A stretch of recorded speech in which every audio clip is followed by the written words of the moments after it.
2007 წლის შემოდგომაზე თბილისის საპროტესტო აქციებმა მოიცვა. გაერთიანებული ოპოზიცია 2008 წლის საპარლამენტო არჩევნების შემოდგომის ნაცვლად გაზაფხულზე ჩატარებას მოითხოვდა.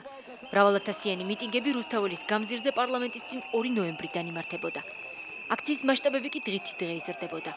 5 ნოემბერს აქციაზე ხელისუფლების კრიტიკით ნაციონალური მოძრაობის სწრაფი რეაგირების სამსახურის უფროსი იოსებ ჯანდიერი გამოვიდა და პარტიის დატოვების ამბავი საქვეყნოდ განაცხადა. რომ ნაციონალური მოძრაობის საგანგებო რეაგირების სამსახურის უფროსმა დატოვა თავის მანდატი და დატოვა თავის პოსტი. ოპოზიციის მიტინგი გია თორთლაძეს მიყავდა. იოსებ ჯანდიერი მან დანახვისთანავე იცნო. და უცებ ხედავ უკვე მიტინგზე და გავდა ვიცანი და როგორ ახარ აშები მოკლედ გამოვეცნოთ ერთმანეთს და მე ამომივიდა ყელში ყველაფერი მოვედიო აი ხა ეს მობილური ჯგუფის ის მანდატი და დავაგდო აქ დავხიოთ რა მე ვთხარი მაგის გაკეთება არ არის რთული ადვილად შეგიძლია გაკეთო მეთქი მაგრამ არ არის საჭირო მეთქი რა ისე დატოვე რა და ხო იცი მეთქი შეიძლება დაგიჭირონ დამიჭირონო რა ოპოზიციონერმა გია თორთლაძემ, რომელიც წარსულში თავადაც ნაციონალური მოძრაობის წევრი იყო, ყოფილ თანაპარტიელს სიფრთხილისკენ მოუწოდა. მისი თქმით, ამის საკმაო მიზეზიც ჰქონდა. რატომ უთხარი?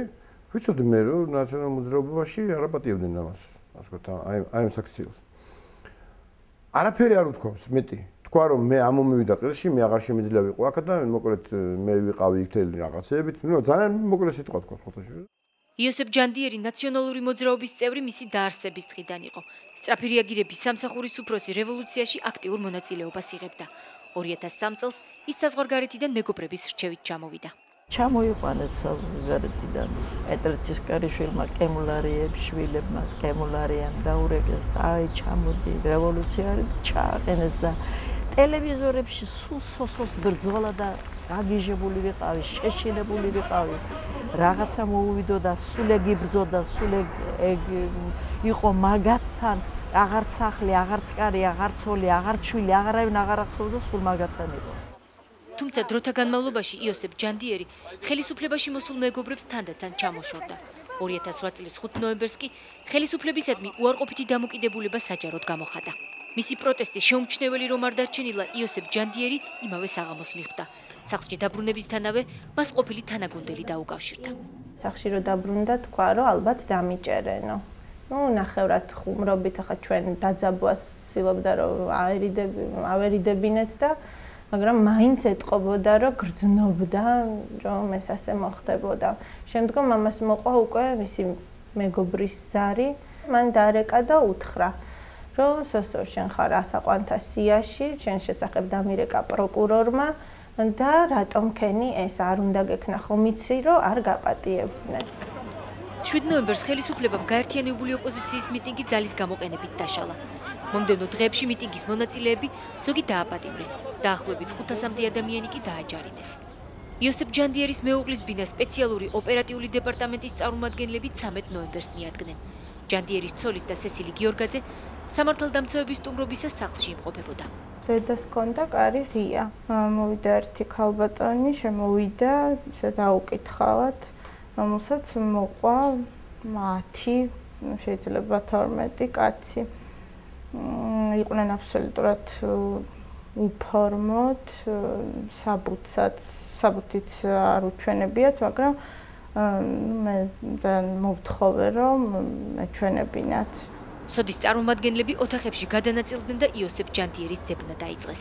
პოლიციელები იმ საძინებელში შევიდნენ, სადაც ჯანდიერი იმყოფებოდა. დავინახე რომ შეაცურეს რაღაცა ოთხკუთხედი ვერცხლისფერი, ყვიროდით რა გინდათ, რა ხდება, რაშია საქმე. თვითონ ცდილობდნენ რომ რაც შეიძლება არ ელაპარაკათ და გაჩუმებულები ყოფილიყვნენ და ჩვენც გვაჩუმებდნენ. და მათი ჩვენ ოჯახში ყოფნა დაახლოებით 5 საათს გრძელდებოდა. ანუ ბოლომდე დაგვღალეს, დაგვატერორეს, რაღაცნაირად იმოქმედეს მორალური ზეწოლა, რასაც ქვია და შრკას სამართალდამცავები ვიდეოკამერით აფიქსირებდნენ. ანუ ძალიან ზედაპირულად რამოდენიმე ვაზაში, რამოდენიმე ჭიქაში თვითონაც ეზარებოდათ, იმიტომ რომ იცოდნენ, რომ სწრაფად უნდათ მიზნამდე მისვლა. შემდგომ სულ ბოლოში შევიდნენ საძინებელ ოთახში და გამოაღეს პატარა კარადის ერთი უჯრა იქიდან მობილური და პირადობის მოწმობა ამოიღეს სოსოსი და შემდგომ უკვე აწია ბალიში და აქ ყოფილა ეს რეპლიკა და ამაზე უკვე შევიშალე რო იტყვიან და შრეკის დამსწრების მოწვევაზე იოსებ ჯანდიერმა უარი განაცხადა. ადვოკატის მერაბ ჩიქოვანის თქმით, შრეკის დამსწრეთა მოწვევას არავითარი აზრი არ ჰქონდა. დამსწრის მოწვევაზე საქმის მასალები და თვითონაც განაცხადა ეს სასამართლოზე, რომ მან უარი განაცხადა. мотивация ძირითადად იყო იოსებ ჯანდიერის ის, რომ მას პრაქტიკულად იცოდა, რომ დააკავებდნენ, ის აზრს ვერ ხედავდა დამსწრეების მოწვევაში, ანუ მოქალაქეების მოწვევაში და ასევე ვინაიდან სოდის თანამშრომლები მისი განმარტებით შეიჭრნენ პრაქტიკულად მის ბინაში, მას ყავდა იქ ორი მცირეწლოვანი შვილი და არ უნდოდა რომ ბავშვებს გარკვეული ფსიქოლოგიური სტრესი განეცადათ. როგორც მეუღლე იხსენებს შრეკისას პოლიციელები იოსებ ჯანდიერის მიტინგზე გამოსვლის დეტალებით დაინტერესდნენ. აი ამ კაცმა კითხა, რამდენჯერ იყავი, სულ ერთხელ იყავი მხოლოდ მიტინგზეო და მოუკიდა სიგარეტს. ნერვიულობდნენ თითქოს თუ ესეც თამაში არ იყო და სოსო პასუხობდა ერთხელ, სულ მხოლოდ ერთხელ. ნარკოტიკული ნივთიერების ამოღების შემდეგ იოსებ ჯანდიერი მოდულის შენობაში გადაიყვანეს. ჩატარებულმა ექსპერტიზამ ჯანდიერის სისხლში ნარკოტიკული ნივთიერება ვერ აღმოაჩინა. ასევე დადგინდა, რომ იგი ნარკომანიით დაავადებული არ ყოფილა. მოდულის შენობაში მისი მიყვანის შემდეგ მისივე განმარტებით განხორციელდა მასზე როგორც ფიზიკური, ასევე ფსიქოლოგიური ზეწოლა. გარკვეულწილად ეს მოდიოდა შესაბამისი პირებისაგან, სპეციალურ ოპერატიულ დეპარტამენტში, როგორც თვითონ განმარტა ჩემო დაცვის ქვეშ ყოფმა და ასევე მას განუმარტეს, რომ ხომ იცი რისთვის აქ მოგიყვანეთ. ახალგაზრდა იურისტთა ასოციაციამ ჯანდიერის საქმე დეტალურად შეისწავლა და სასამართლოში მისი დაცვა ითავა. როგორც სისხლის სამართლის საქმედან გაირკვა 13 ნოემბრის დილას ოპერატიული დეპარტამენტის თანამშრომელმა უჯმაჯურიძემ გადამოწმებული ოპერატიული ინფორმაცია მიიღო, რომ ჯანდიერი სახლში ნარკოტიკულ ნივთიერებას ინახავდა. ინფორმაციის მიღებიდან რამდენიმე საათში კი ჯანდიერი დააპატიმრეს. ინფორმაციის მიღების შემდეგ აუცილებლად უნდა მომხდარიყო ამ ინფორმაციის დამუშავება. დამუშავების ქვეშ იგულისხმება ის, რომ ხო არ ქონდა საიდან ჯერ უპირველეს ყოვლისა ვისგან შეიძინა, ვისგან იძენდა ამ ნარკოტიკს. ან ხო არ ქონდა იოსებ ჯანდიერის მხრიდან ნარკოტიკების პერიოდულ შეძენას ადგილი. შემდგომში რისთვის სჭირდებოდა ეს იოსებ ჯანდიერს? ეს ინფორმაცია გარკვეულწილად სპეციალურ ოპერატიულ დეპარტამენტს ნამდვილად უნდა ჰქონოდა. მაგრამ როგორც საქმის მასალები ჩანს, ამით არავინ არ დაინტერესებულა. პირდაპირ მიაკითხეს იოსებ ჯანდიერს და თურმე მას ამოუხეს ნარკოტიკული ნივთიერება უკვე შემდგომში, როგორც ექსპერტის დასკვნა არსებობს ეროვნულ. თუმცა როგორც იოსებ ჯანდიერის დედა ნინო საბანაძე აცხადებს, პოლიციელები მისი შვილით 13 ნოემბრამდე სოჭი ოპერატიული ინფორმაციის შესვლამდე დაინტერესდნენ. 10 ნოემბერს მას ორი პოლიციელი ესტუმრა და არჩევნებისათვის მზადების მოტივით შვილის ადგილსამყოფელი დაინტერესდა. მე ვთხარი რა შეასახმე. მითხარით მეთქი, რატო გაქვთ ასეთი გართულება სოსოზე მეთქი მე ვთხარი და არაფერიო და გავარდა.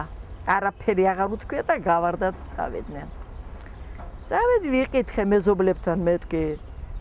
აპა მილიცია თუ დადიოდა, არა მილიციას რა უნდაო. ახლა მე ვხვდი იმ წუთში და იმ წუთში გადმოურეკე. ამათ ოჯახში დავრეკე რომ ასე მილიცია იყო მოსული მეთქი მე ვთხარი და სოსოს ამბავი აინტერესებდა ძალიან მეთქი და რაშია საქმე მეთქი. მიუხედავად მრავალი გაფრთხილებისა, ჯანდიერმა თბილისი არ დატოვა. 6 წელიწადი იმუშავა მაგათთან და იცოდა ახლა რომ რა გაქცევა, რის გაქცევა, არც გაიქცა, არც დაიმალა, არაფერი ვაშკაცურად დახვდათ სახლში. იცოდა რომ უნდა მოსულიყვნენ. მაგრამ დახვდათ სახლში ვაშკაცურად და კაცურად. უთხრათ კიდევაც რომ რატო დამიდეთო ეს წამალიო, იარაღი მაინც დაგედო თუ წამალი რატო დამიდევით? დანიშნულება ქონდა. იმიტომ რომ იარაღის თურმე უფრო ნაკლები წლებია, 3 წელია და მაგი ნარკომანია უფრო ბევრი წლებს და ბევრი წლები უნდათ რომ მიეცათ სოსოსის. ჩატარებული ექსპერტიზის თანახმად ჯანდიერის საწოლიდან აღებული ნივთიერება 1 გრამამდე კუსტარული წესით დამზადებული ჰეროინი აღმოჩნდა. სოჭში უთქვიათ, რომ აიო, თავიდან 3 იყოვო ეს ნარკოტიკული ნივთიერება, მაგრამ ჩვენო დავწერთ, რომ 2-ია მინარევი და ერთია ნაღდი ნივთიერებაო და აი ესო პატივისცემა არისო შენიო. ესე იგი პატივისცეს რომ ჩაუდეს დაუშვათ 3 და ჩაუწერეს 1. აღმოჩნდა რომ პიროვნება ნარკომანი არ არის. აღმოჩნდა რომ ზემოქმედების ქვეშ არ არის. ანუ არ არის ეს პიროვნება ნარკოტიკული ნივთიერების მოხმარებელი. მას რატომ შეიძინა პირველის ყოვლისა და შემდგომში რატომ ინახავდა ამ ნარკოტიკულ ნივთიერებას? ამაზე ნამდვილად ამ კითხვაზე პასუხის გასაცემად თავი არავის არ შეუწუხებია და დღემდე ეს კითხვები პასუხი გაუცემელი. იოსებ ჯანდიერის გასამართლება 2008 წლის 29 თებერვალს საქალაქო სასამართლოში დაიწყო. მოსამართლე ბადრი კოჭლამაზაშვილმა ოჯახის წევრების დაკითხვა, რომლებიც შრეკას ესწრებოდნენ, საჭირო დარჩათვალა. სამწუხაროდ სასამართლომ მიიჩნია, რომ ამ ადამიანებს მნიშვნელოვანი რაიმე ვერ ექნებოდათ საქმელი სასამართლოსთვის და მათ დაკითხვას საქმეზე ობიექტური ჭეშმარიტების დადგენის მიზნით რატომღაც მიზანშეუწონელი იყო მათი დაკითხვა. სასამართლო პროცესზე მოწმედ მხოლოდ 2 პოლიციელი დაიკითხა. სპეციალური ოპერატიული დეპარტამენტის თანამშრომლებმა თეიმურაზ ყოლბაიამ და ზაზა კვირიკაშვილმა ნარკოტიკის ამოღება დაადასტურეს. მათ მოუწიათ სასამართლოს წინაშე პასუხის გაცემა ყველა იმ ლოგიკურ კითხვაზე, რაც თავის დროზე არ იქნა გამომძიებლის მიერ დასმული, არაფერი არ ახსოვდათ. რა თანმიმდევრობით ჩატარდა ჩხრეკა, როგორ ჩატარდა ჩხრეკა, ვინ დახვდა ოჯახში, გარკვეულწილად სად იყო საძინებელი ოთახი, ანუ რომელ მხარეს იყო საძინებელი ოთახი. ეს აბსოლუტურად არ ახსოვდა. ტარდებოდა თუ არა ვიდეო გადაღება, იყო ასეთი პასუხი, ვერ გეტყვით. შეიძლება ტარდებოდა, შეიძლება არა, ოპერატიულ თანამშრომლებს. ეს არ ახსოვდათ არაფერი, თუმცა მათ ძალიან კარგად ახსოვდათ ის გარემოება, რომ ნამდვილად იყო იქ ნარკოტიკული ნივთიერება. განსაჯელმა იოსებ ჯანდიერმა სასამართლო პროცესზე თავი უდანაშაულოდ ცნო და მისი დაკავების მიზეზად საპროტესტო აქციაზე გამოსვლა დაასახელა. მან სასამართლოს ასეთი ჩვენება მისცა. ჩემი ინტერესი აქვს მხოლოდ ვანო მერაბიშვილს და პეტრე ცისკარიშვილს და კოტე კემულარიას. მე გახდით პეტრე ცისკარიშვილის მეჯვარე, ხოლო კოტე კემულარია ჩემი შვილის ნათლია არის. 2007 წლის 7 ნოემბერს ვიმყოფებოდი მიტინგზე, რა დროსაც შევხვდი გია თორთლაძეს, რომელსაც განუცხადე, რომ არ მსურდა ნაციონალური პარტიის წევრობა, რის გამოც 15,000-მა ადამიანმა ჩემი ნაბიჯი ოვაციებით და ტაშით აღნიშნეს. მიტინგზე დავყავი დაახლოებით 2 საათი. შემდეგ დავბრუნდი სახლში და მას შემდეგ გარეთ არ გამოვსულ ვარ.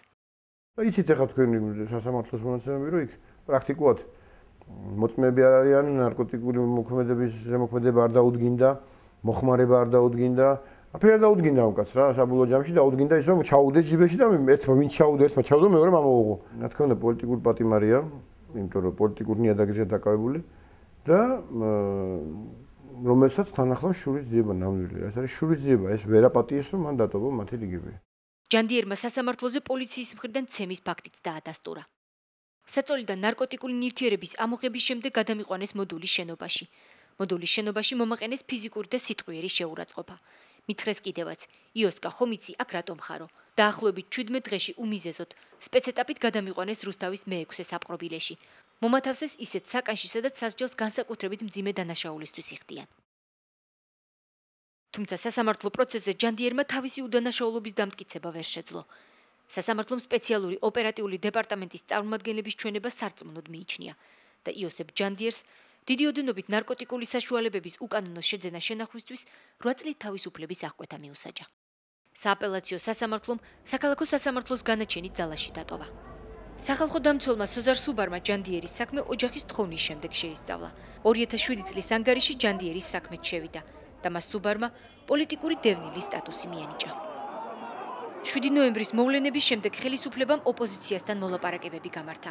ერთ-ერთი განსახილველი საკითხი პოლიტპატიმრების განთავისუფლება იყო.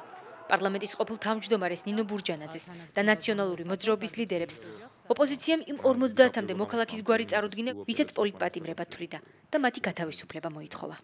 და პირდაპირ ვადებდით გვარებს, ხედავ ვერ მომდა, ეს ამ კაცს რა გინდა? ეს ხო ფაქტია, რომ ეს ტყუილად დაჭერილი, ეს ტყუილა. იმ დღეს ხოთაშორის 5 ადამიანი განთავისუფლდა. როცა მივედი და თქვი რომ ეს მივედით ამ გვარამდე და თქვი ეს შოშო ჯანდიერი, მე ვიციო ტყუილად დაჭერილი, დაიჭირეთ იმიტომ რომ ეს ბოკერემ პირდაპირ თქვა რა, მაგსოსის საჩვენ არ გაუ. ეგ არის გამორიცხული, ყველა შეიძლება გაუშვათ მაგის გარდა. და რატომ მეთქი და? იმიტომ რომ არ იციო რომ ეგ ნარკომანი, მე ხომ არ ვიცი პირად მის ეგ ამბავი. არანაირად. და თუ იცოდით მეთქი აქამდე, რატო ყავდათ იქ მობილური ჯგუფის ხელმძღვანელთან თქვენთან რატო იყო მეთქი? ხა დღეს 2 დღეში გახდა ნარკომანი. ხო, აი ეს პასუხს ვერ მძერცებს, რა პასუხი უნდა გაქცეს მაგ დროს. მოგვიეთ კატეგორიულად, აი ეს ამბობს, კატეგორიულად გეუბნებით რომ მაგ კაცს ჩვენ არ გავუშვებთ. გათავისუფლებულ პოლიტპატიმრების სიაში იოსებ ჯანდიერი არ მოხვდა. მალე წელიწადი გახდება, რაც ის რუსთავის საპატიმროში იხდის სასჯელს. ჯანდიერის მცირეწლოვან შვილებს უმუშევარი მეუღლე ზრდის. თუმცა ოჯახი იმედოვნებს, რომ უდანაშაულობის დამტკიცებას ქართულ სასამართლოში თუ არა ევროპულ სასამართლოში მაინც შეძლებენ.